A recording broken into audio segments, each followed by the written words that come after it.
नमस्कार, मी सचिन आवड L S मराठीमध्ये तुम्हा सर्वांचं स्वागत करतो। मी जो आहे तो आता दौंड तालुक्यातील पाटस येथील जिल्हा परिषदेच्या प्राथमिक शाळेमध्ये आहे। याच ठिकाणी उद्या जे आहे ते जिल्हा परिषद आणि पंचायत समिती निवडणुकांसाठी मतदान प्रक्रिया जी आहे ती पार पाडली जाणार आहे। आपण माझ्या बाजूला पाहू शकता, या मतदान केंद्रावरती उद्या मतदान जे आहे ते पार पाडले जाणार आहे। दौंड तालुक्यामध्ये 7 जिल्हा परिषदेचे गट आणि 14 पंचायत समिती गणांमध्ये मतदान प्रक्रिया जी आहे ती निवडणुकांसाठी मतदान प्रक्रिया जी आहे ती होत आहे। या ठिकाणी ईव्हीएम मशीन्स देखील दुपारीच आल्या असल्याची माहिती जी आहे ती आपणास मिळत आहे।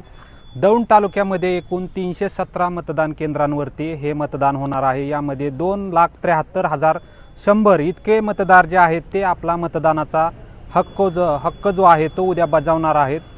या निवडणुकीसाठी प्रशासन जे आहे ते सज्ज झालं असून एकूण 2,294 इतके शासकीय कर्मचारी जे आहेत ते या मतदान प्रक्रियेसाठी कार्यरत असणार असल्याची माहिती जी आहे ती निवडणूक निर्णय अधिकारी रेवणनाथ लबडे तसेच दौंडचे तहसीलदार अरुण शेलार यांनी आपणास दिलेले आहे।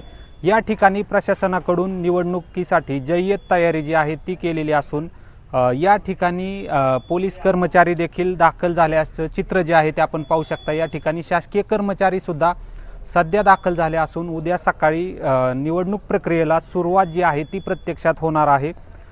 ही निवडणूक जी आहे ती प्रामुख्याने भाजपा आणि राष्ट्रवादी या दोन पक्षांमध्येच लढवली जात असल्याचं चित्र जे आहे ते सध्या दिसत आहे।